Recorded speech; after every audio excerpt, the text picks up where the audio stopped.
The black fabric felt like sandpaper between my 72-year-old fingers as I stood in my bedroom that cold October morning, staring at a reflection I barely recognized. $23. That's all I had left in my wallet after paying for Harold's headstone, and this discount store dress was going to be my armor for the hardest day of my life. I had absolutely no idea that this cheap piece of cloth would become the weapon that completely destroyed my daughter-in-law's perfect little world. My hands trembled as I smoothed the simple material over my shrinking frame. I'd lost 28 pounds during Harold's final months, living on hospital vending machine crackers and stale cafeteria coffee, while I watched the love of my life fade away. The woman looking back at me from that cracked mirror looked beaten down, forgotten, ordinary. Exactly what my daughter-in-law Celeste wanted everyone to believe I was. But she was about to learn the most expensive lesson of her life. "Grandma Rose, are you ready?" Melody's sweet voice drifted through my bedroom door. My granddaughter was the only family member who still bothered to call, who remembered my birthday, who understood that grief doesn't follow anyone else's schedule. 23 years old, and she had more heart in her pinky finger than her Uncle Marcus had in his entire body. "Coming, sweetheart," I called back, taking one last look at the dress Harold had actually picked out for me 3 years ago. He'd seen me admiring it in a little Boston shop window during a rainstorm, and something about his smile when he bought it made it more precious than diamonds. If only I'd known then what I know now. The funeral home parking lot was buzzing with activity when we arrived. Harold had been Millbrook's high school principal for 40 years, and it showed. Former students, neighbors, colleagues, they'd all come to say goodbye to a man who'd touched their lives. Through the car window, I watched their faces heavy with genuine loss, and my heart swelled with pride even through the pain. That's when I spotted her. Celeste strutted across the asphalt like she was walking a runway instead of attending her father-in-law's funeral. Her designer black suit probably cost more than most people made in a month, and her platinum hair was styled in some elaborate creation that screamed, "Look at me," instead of "I'm mourning."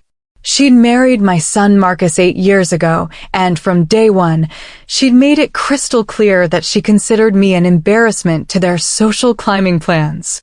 Today was going to be different. Today was the day I stopped being the sweet, quiet mother-in-law who kept her mouth shut to keep the peace.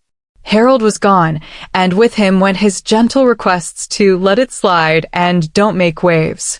Without my husband's loving hand holding me back, I was about to show Celeste exactly who she'd been messing with for nearly a decade.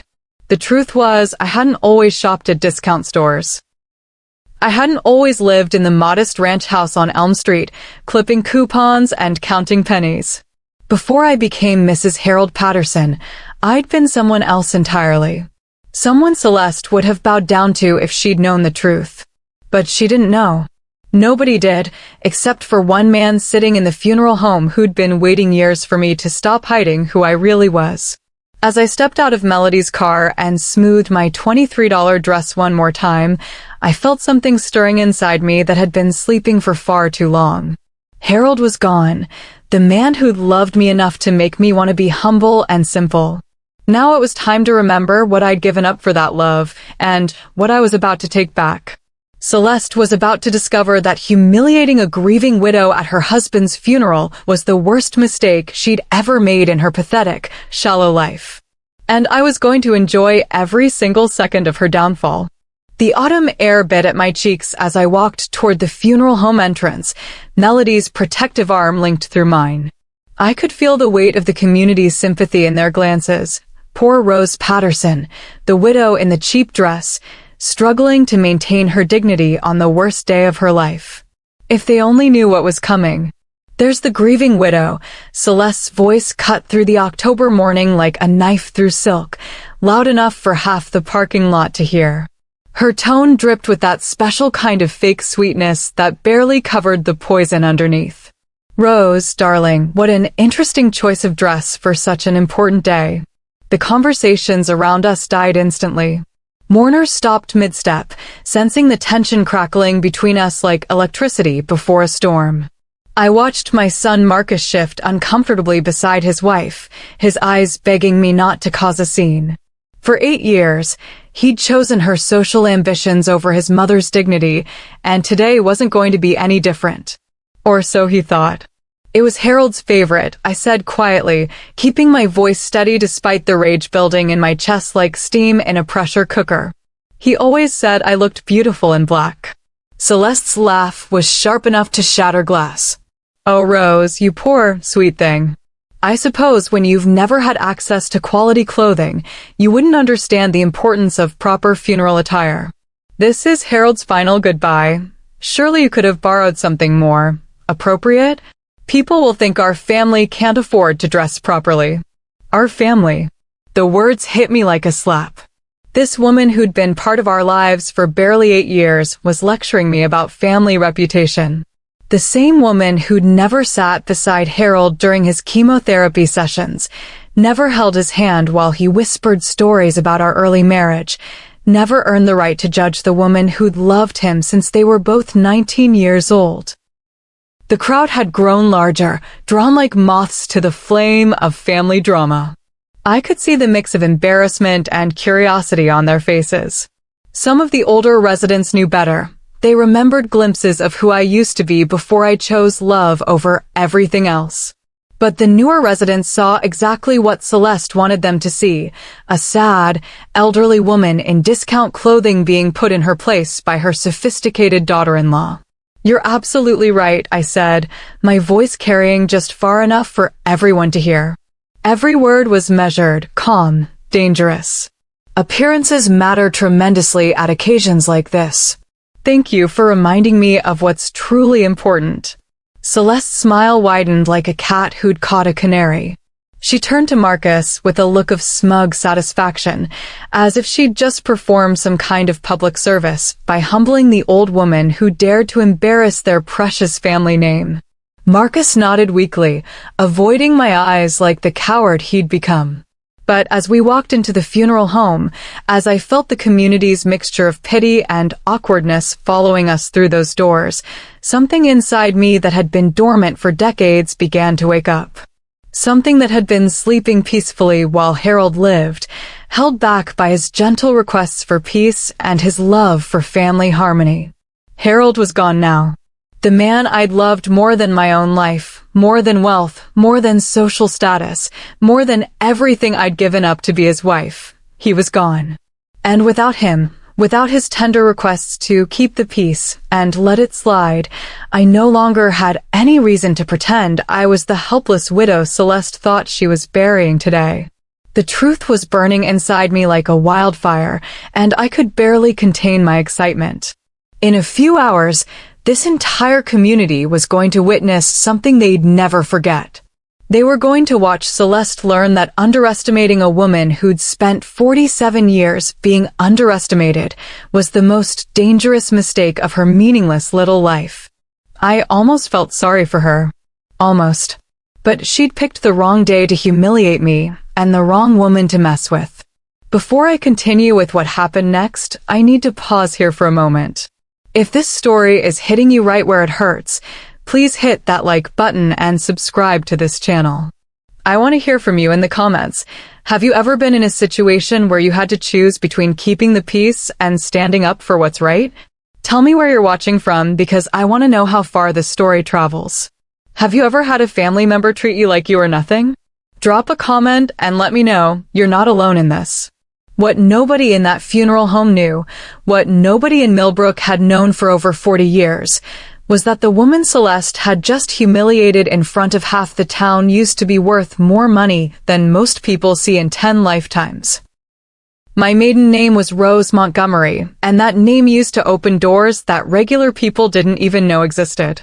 Montgomery Industries was the largest textile manufacturing company in our state, with factories stretching across 12 states and profit margins that made shareholders very, very happy. My great-grandfather started it with 2 sewing machines and a dream. My grandfather expanded it into the powerhouse that employed thousands of families. My father turned it into an empire that politicians courted and competitors feared. And I was supposed to inherit all of it. When I met Harold Patterson at 25, I was living in the Montgomery mansion on the hill, 12 bedrooms, servants' quarters, and a driveway longer than most city blocks.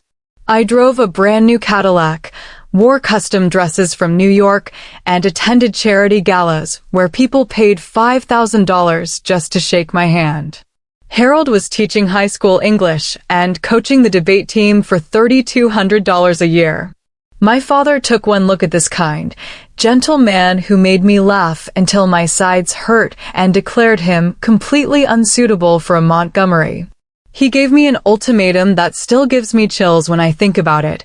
Choose him or choose your inheritance, Rose. You cannot have both. I chose Harold without hesitation. For 47 years, I never once regretted that decision. We built a beautiful life in our little house on Elm Street. We raised Marcus to be kind and hardworking, though somewhere along the way, he forgot those lessons. We were pillars of our church and our community. We grew old together with dignity and grace, and every morning I woke up next to the man I loved was worth more than all the Montgomery money could ever buy. But here's what my father never told anyone, not even his lawyers. He died 12 years ago, and his will contained the surprise of the century. Despite his anger over my marriage, despite years of barely speaking to each other, he left everything to me. The company, the properties, the investments, the foundation, all of it became mine on my 60th birthday. The lawyers handled everything quietly, respecting my desire to keep living the simple life Harold and I had chosen. Harold knew, of course. We spent hours discussing what to do with the windfall, ultimately deciding to live exactly as we always had while using the money for anonymous charity work. We funded scholarships for kids who couldn't afford college. We paid medical bills for families facing bankruptcy. We kept the food bank stocked and the homeless shelter running. Nobody knew where the money came from, and that's exactly how we wanted it.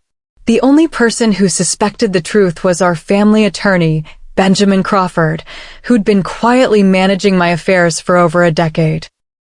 He'd watched Celeste treat me like garbage at family gatherings, listened to her snide comments about my financial situation, and bitten his tongue more times than I could count.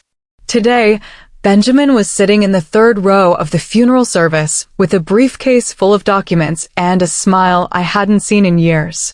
He'd been waiting for this moment almost as long as I had, watching my daughter-in-law's cruel behavior with the barely contained frustration of someone who knew exactly how wrong she was about everything. As I settled into the front pew next to Melody, feeling the community's pity washing over me like a cold rain, I caught Benjamin's eye in the reflection of the stained glass windows. His slight nod told me everything I needed to know. He was ready. The papers were in order. And in just a few hours, Celeste was going to learn that the woman she'd spent 8 years treating like trailer trash was actually the owner of a business empire worth more than her wildest dreams. The best part? I was about to do it in front of everyone who'd witnessed her cruelty. The funeral service was everything Harold deserved and more. Pastor Williams spoke about Harold's 40 years of shaping young minds, how he'd never raised his voice, but somehow commanded respect from even the most troubled teenagers. Former students, now grown with children of their own, shared stories that painted a picture of a man who'd changed lives simply by believing in people. I sat in the front pew, holding Melody's hand, letting their words wash over me like healing rain. This was Harold's legacy, not money or power, but the thousands of lives he'd touched with his quiet strength and endless patience. Every story confirmed what I'd known for 47 years. I'd married the best man who ever walked this earth. But even during these beautiful tributes, I could feel Celeste's presence like a thorn in my side. She'd positioned herself strategically in the second pew, close enough to the front to look important, but far enough back to whisper her commentary to the other family members. I caught fragments of her stage whispers, criticism of my inappropriate dress, speculation about whether I'd be able to afford staying in the house, suggestions that maybe it was time for me to consider more suitable living arrangements. Marcus sat beside her like a puppet, nodding along with whatever poison she poured in his ear. My own son, the boy I'd raised to stand up for what was right, had become so weak that he couldn't even defend his grieving mother at his father's funeral. That hurt worse than anything Celeste had said in the parking lot. But Melody squeezed my hand tighter every time she heard her aunt's whispers, her young face flushed with the kind of righteous anger that reminded me exactly who I used to be. At 23, she had more backbone than her uncle would ever have. "She's disgusting," Melody whispered in my ear during a hymn. "Daddy would be ashamed of how she's acting today." "Let her talk, sweetheart," I whispered back. Sometimes people reveal exactly who they are when they think nobody important is listening. 3 rows back, I could see Benjamin Crawford checking his watch and adjusting his tie. He'd been Harold's lawyer too, had drawn up our wills, knew every detail of our financial arrangements. For years, he'd watched family gatherings where Celeste treated me like hired help, and I'd seen the frustration building behind his professional composure. Today, that frustration was about to find its release. As the service continued, more friends and colleagues shared memories of Harold's impact on their lives. The high school principal who'd taken Harold's place spoke about the impossible standard he'd set for leadership. The debate team he'd coached to 3 state championships presented a plaque in his honor. Even the mayor showed up to declare Harold Patterson Day in perpetuity. Through it all, Celeste's commentary continued. She critiqued the flowers, questioned whether the casket was appropriate for someone of Harold's standing, and made snide remarks about the simple nature of the service. Everything had to be about status with her, about appearances and social positioning.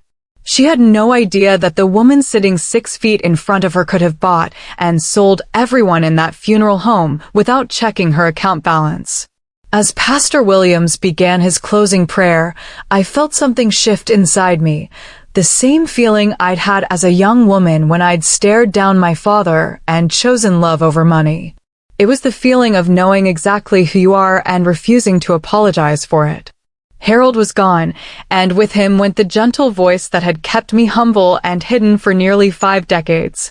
The woman who'd once commanded boardrooms and made decisions that affected thousands of employees was waking up from a long, peaceful sleep.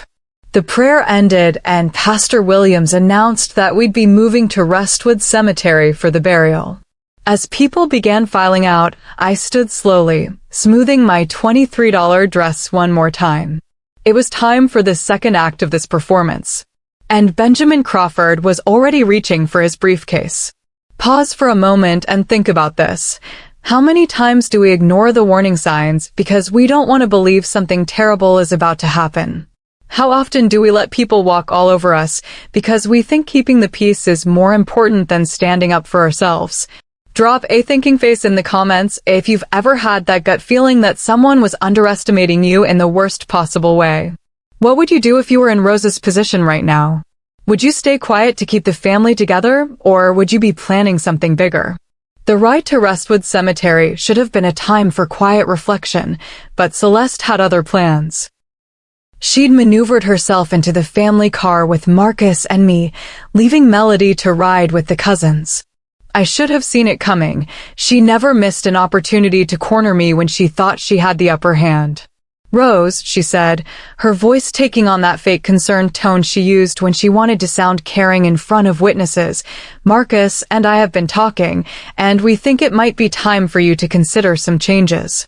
I kept my eyes on the passing trees, their October leaves bleeding red and gold against the gray sky. "What kind of changes, Celeste?" "Well, let's be realistic about your situation." She leaned forward from the back seat, her perfectly manicured nails drumming against the leather. The medical bills alone must have wiped out whatever small savings Harold managed to put away on a teacher's salary.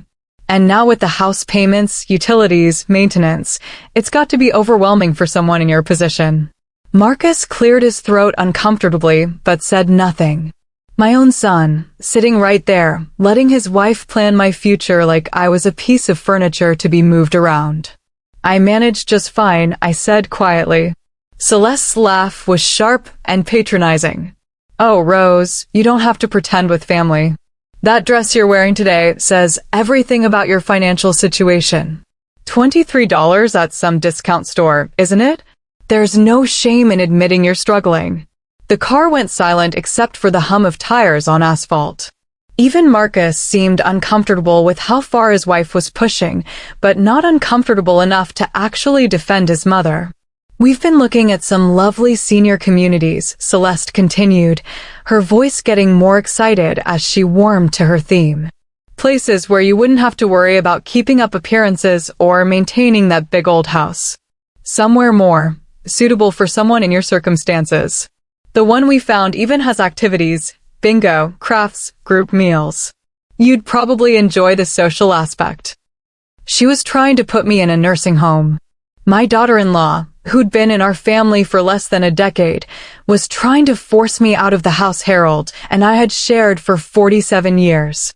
The house where his coffee cup still sat in the kitchen sink because I couldn't bear to wash it yet. The house where his reading glasses were still folded on the nightstand next to his side of the bed. And the best part, she went on, completely oblivious to the danger she was walking into, is that you wouldn't have to worry about embarrassing the family anymore. No more shopping at discount stores, no more struggling to keep up with social expectations. You could just relax and let us handle the grown-up responsibilities. That's when something inside me snapped. Not broke, snapped into place, like a puzzle piece finding its home. You think I can't afford to maintain my current lifestyle? I asked, my voice so quiet Marcus had to strain to hear it. Well, let's be honest, Celeste said, and I could hear the smug satisfaction in her voice. She thought she was being so clever, so caring, so responsible. The evidence speaks for itself.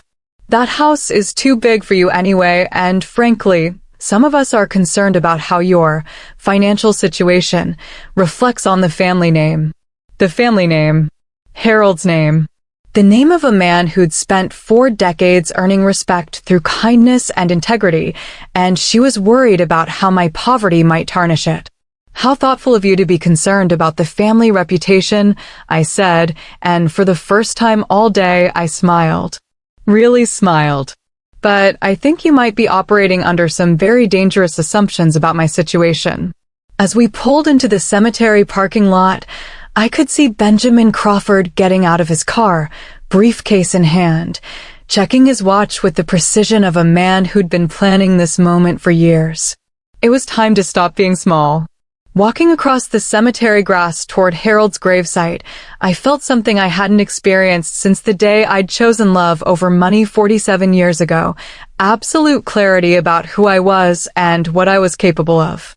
The autumn wind whipped through the oak trees, sending leaves dancing around the headstones like nature's own celebration. Harold's casket sat suspended over the freshly dug earth, surrounded by the flowers from people who genuinely loved him.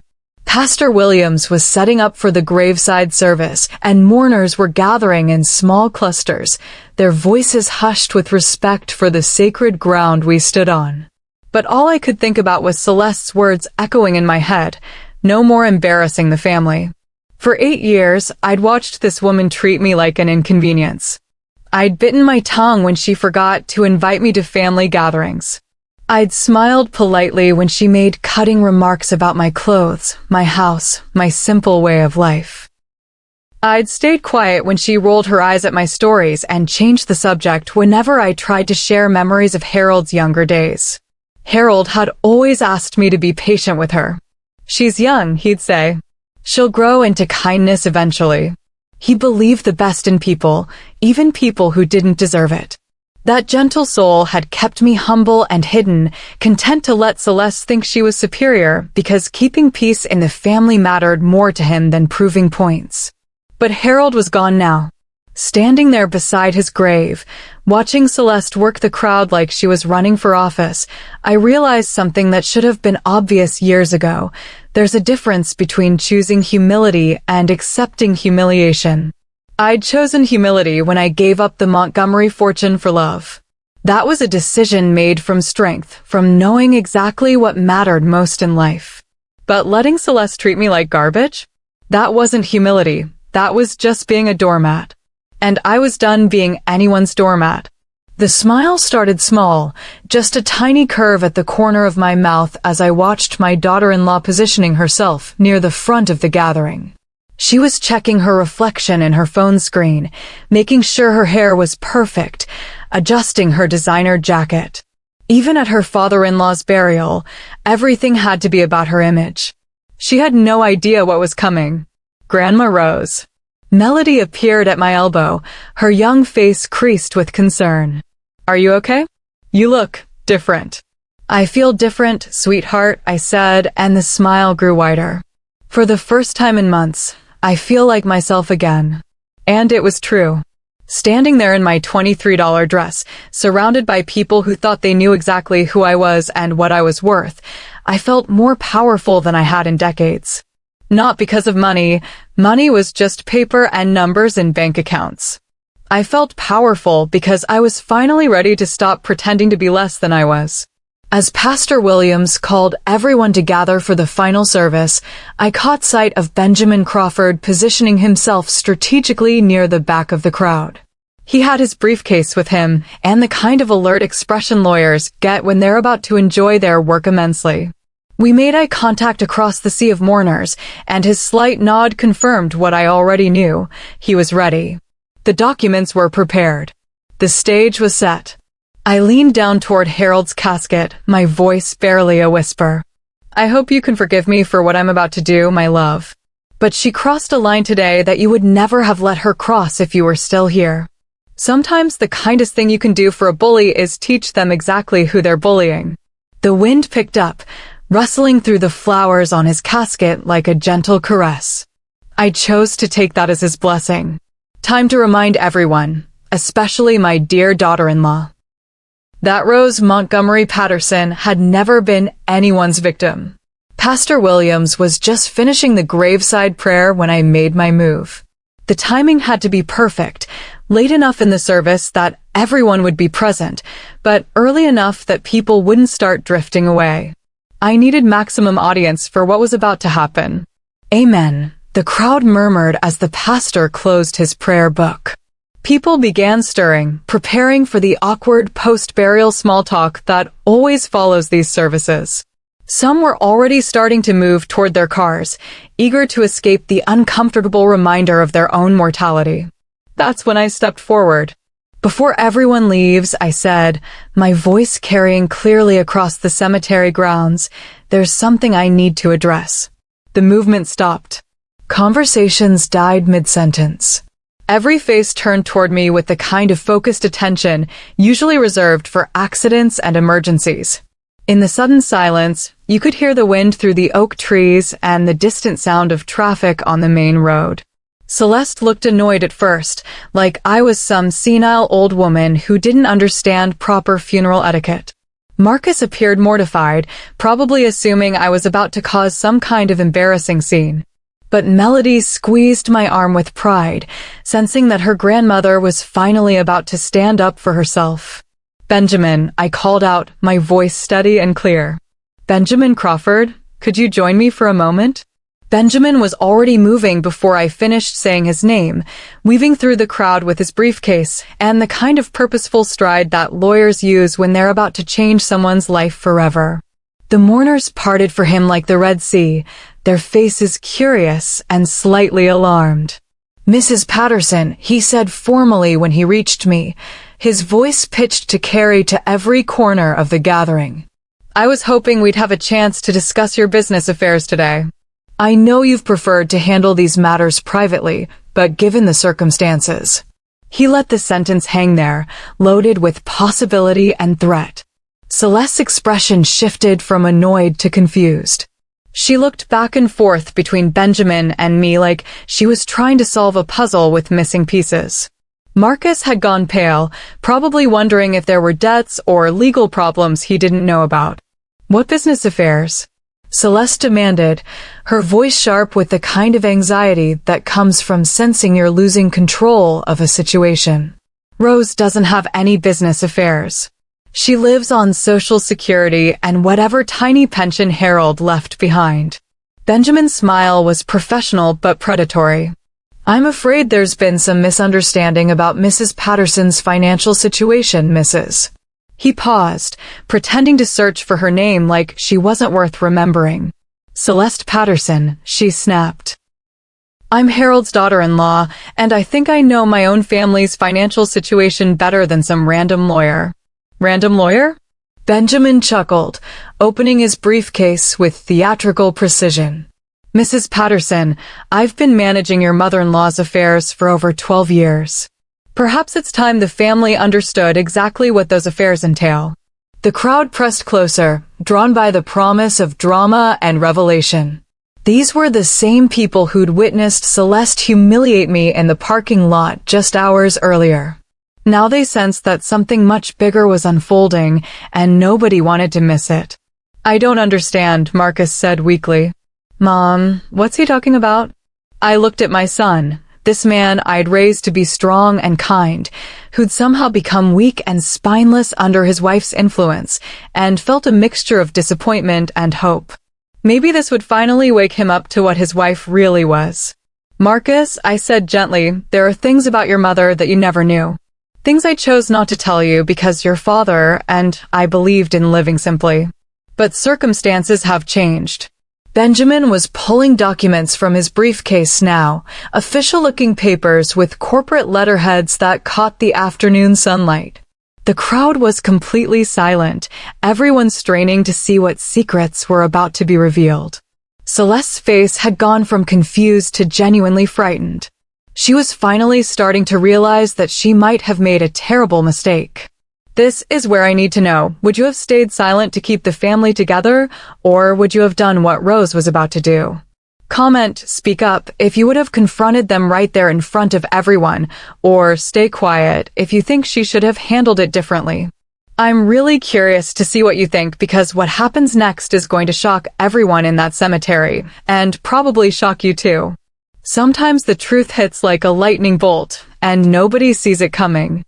Benjamin cleared his throat and adjusted his glasses with the precision of a man who'd been rehearsing this moment in his mind for years. The entire cemetery had gone silent.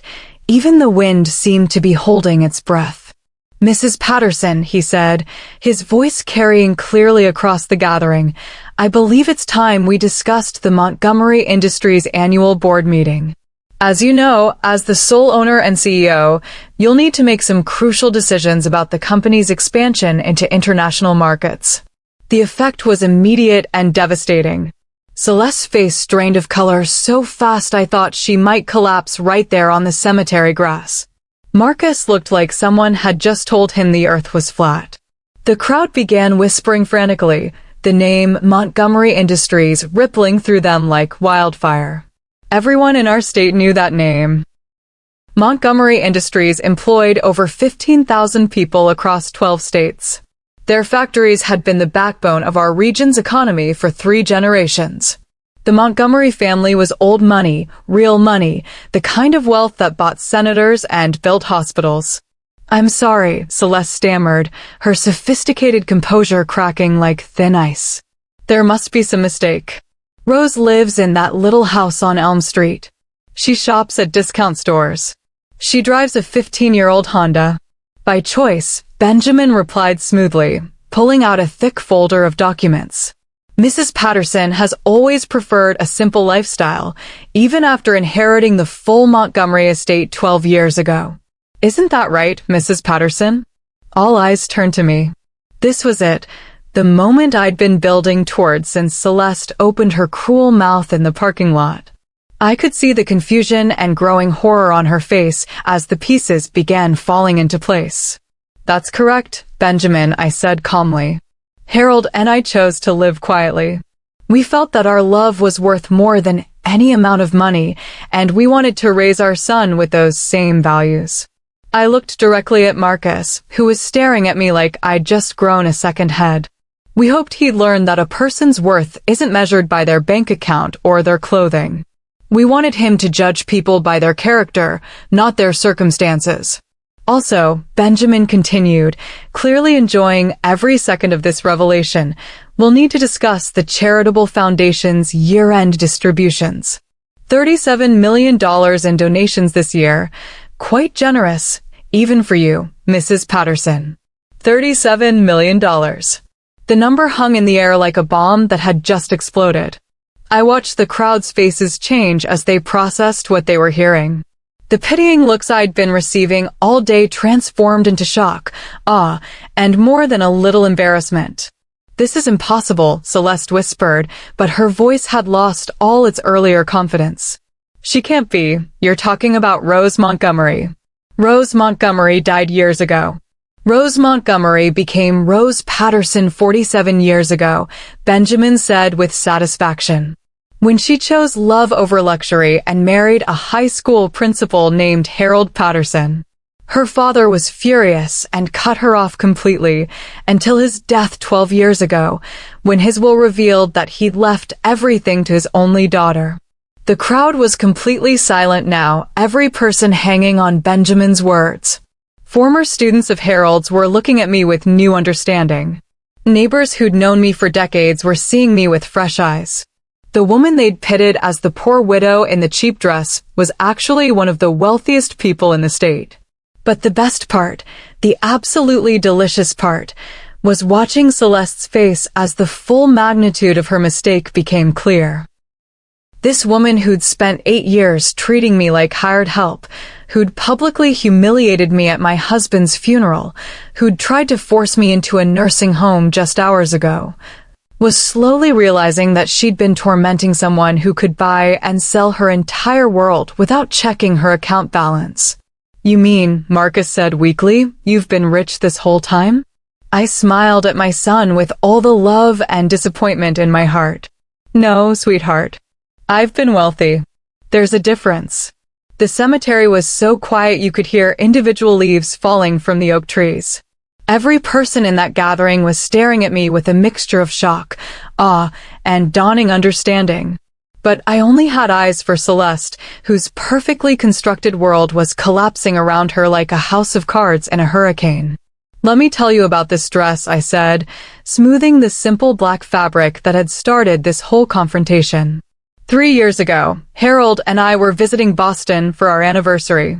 We ducked into a little shop on Newbury Street because it started raining, and Harold saw me admiring this dress in the window.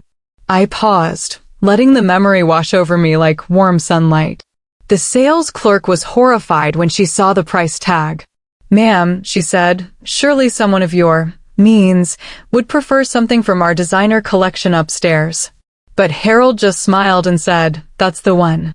Simple, elegant, and beautiful, just like my wife." The crowd was hanging on every word, but Celeste looked like she was going to be sick.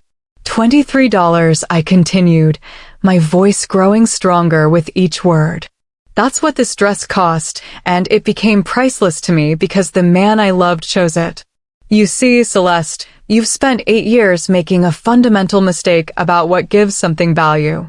I stepped closer to her, and she actually took a step backward, her designer heels sinking slightly into the cemetery grass. "You assumed that because I chose love over luxury, I must be pitiable. You treated me like an embarrassment, spoke to me with the kind of condescension usually reserved for children or servants.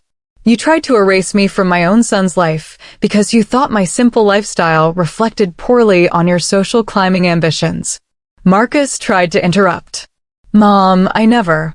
"Don't," I said firmly, my gaze never leaving Celeste's increasingly pale face. "Today, at my husband's funeral, you decided to humiliate me in front of everyone we know. You mocked my grief, criticized my choices, and tried to shame me for not meeting your standards of appropriate mourning attire." The crowd had pressed closer, forming a perfect circle around us. I could see former students of Harold's nodding in approval, neighbors who'd received anonymous help over the years beginning to understand where their blessings had come from. Then, on the way here, you informed me that it was time for me to accept my circumstances. You wanted to put me in a nursing home because you were embarrassed by my financial situation and thought I was too poor to maintain the family reputation. Celeste's mouth was moving, but no sound was coming out. She looked like a fish gasping for air. "You made all these assumptions," I continued, my voice deadly calm, "because you thought I was powerless to stop you. You thought the sad old woman in the cheap dress would just accept whatever future you planned for her. I smiled then, not the polite, restrained smile I'd worn for 8 years of family gatherings, but the confident smile of a woman who'd once commanded boardrooms and made decisions that affected thousands of lives. You were wrong. The two words fell into the silence like stones into still water. Celeste made a small sound that might have been a whimper. You see, the difference between you and me, Celeste, isn't money. I had money before you were born, and I'll have it long after you're forgotten. The difference is that I understand what actually matters in this world. Harold and I built a life based on love, respect, and service to others. We measured our worth by the lives we touched, not the labels in our closets. Celeste suddenly turned and fled, stumbling across the uneven cemetery ground toward the parking lot. Marcus started to follow her, then stopped, torn between his wife's humiliation and his mother's revelation. Let her go, I said gently. She needs time to process the fact that she just spent 8 years bullying one of the most powerful women in the state. The crowd erupted in whispers and scattered applause. Several people approached to shake my hand, to apologize for their assumptions, to thank me for years of anonymous kindness they were now beginning to understand. But all I could think about was Harold's casket, waiting patiently for us to finish this drama so he could finally rest in peace. I hope you enjoyed that, my love, I whispered toward his grave. She definitely had it coming. 6 months later, I was standing in the grand foyer of the Montgomery family estate for the first time in 47 years. The house had been maintained by a caretaking service, waiting patiently for my return like a loyal dog. Sunlight streamed through the stained glass windows I'd played beneath as a child, casting rainbow patterns on the marble floor that still took my breath away. I hadn't moved here for the luxury. I'd moved here because I finally understood the difference between choosing humility and accepting humiliation. Harold's funeral had taught me that lesson in the most painful way possible. For decades, I'd confused being humble with being invisible. I'd thought that keeping quiet in the face of cruelty was somehow noble, that letting Celeste walk all over me was the loving thing to do for family harmony. But watching her try to destroy me on the day I buried my husband showed me the truth. Sometimes the kindest thing you can do for a bully is teach them exactly who they're messing with. The black dress still hung in my closet, not in the master bedroom where I slept now, but in a place of honor in my walk-in closet. Every morning when I got dressed, I saw it there, a $23 reminder of the day I remembered who I was. And every year on the anniversary of Harold's funeral, I donated exactly $23 to the local women's shelter. $1 for each dollar that dress cost, in honor of the day I learned that sometimes the most powerful armor you can wear is the simple truth about yourself. Marcus and I had slowly rebuilt our relationship. It took months of difficult conversations, family counseling, and his gradual understanding of how badly he'd failed me over the years. Celeste had filed for divorce within 2 months of the funeral, taking her half of their modest assets and disappearing to Los Angeles, where she was supposedly trying to launch some kind of influencer career. Marcus was better without her. Stronger. More like the son Harold and I had raised him to be. Grandma Rose. Melody's voice echoed through the grand entrance hall as she let herself in with the key I'd given her. At 24 now, she was finishing her master's degree in social work, funded by a scholarship from the Montgomery Foundation that she'd earned entirely on merit. In the morning room, sweetheart, I called back, setting down the foundation paperwork I'd been reviewing. These days, I was much more hands-on with the charitable giving, making sure the money went to people and causes that would have made Harold proud. She found me at the antique desk where 3 generations of Montgomery women had handled the family correspondence. But unlike my ancestors, I was wearing jeans and a simple sweater, expensive ones, admittedly, but comfortable and unpretentious. "How are the wedding plans coming?" I asked, gesturing to the chair across from me. Melody was engaged to a wonderful young man she'd met at graduate school. A teacher, naturally, following in her grandfather's footsteps. Good, but I wanted to ask you something. She settled into the chair with the easy grace that came from growing up knowing she was loved unconditionally. Would you walk me down the aisle? I know traditionally it should be Dad, but your father spent years choosing his wife's comfort over his mother's dignity, I said gently. And you want to honor the woman who taught you to stand up for yourself. Exactly. Her smile was radiant. Also, I want to wear that black dress. I stared at her in surprise. Melody, it's your wedding. You should wear white, something beautiful and new. Grandma, she said, leaning forward with the intensity she'd inherited from both sides of the family, that dress represents everything I want to remember about love. That it's not about money or status or impressing other people. It's about choosing someone who sees your true worth and choosing them every single day. Tears filled my eyes as I reached across the desk to take her hand. Harold would have loved that. I know, she said. That's why I want to honor both of you. Later that evening, as I sat in Harold's favorite chair by the fireplace in our enormous library, I reflected on the strange turns life takes.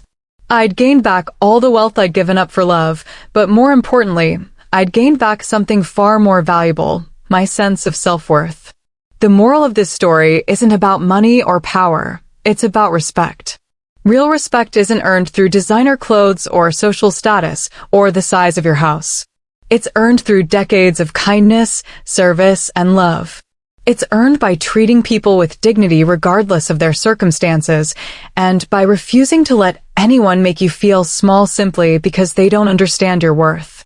When someone tries to take that away from you, especially on the day you're saying goodbye to the person you loved most in the world, well, that's when you remind them that underestimating a woman who's spent a lifetime being underestimated is the most dangerous mistake they'll ever make. Sometimes the best revenge isn't elaborate or dramatic. Sometimes it's simply refusing to be small in a world that's trying to shrink you. And sometimes, if you're very lucky, that refusal comes wrapped in a $23 dress that teaches everyone exactly what real value looks like.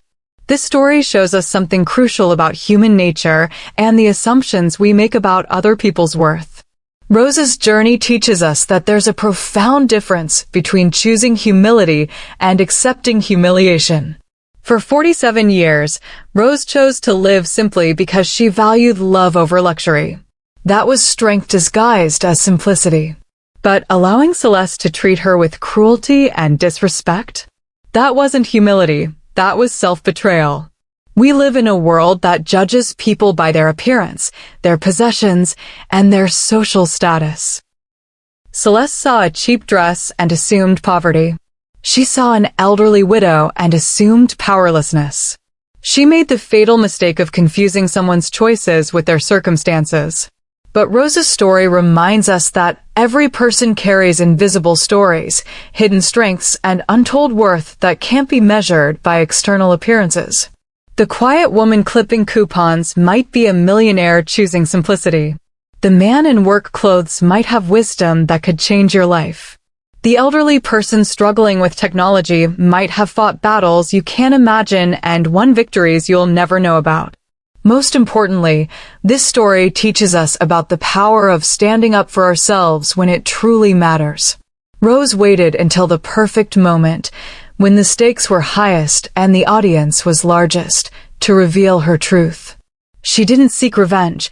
She simply refused to accept disrespect any longer.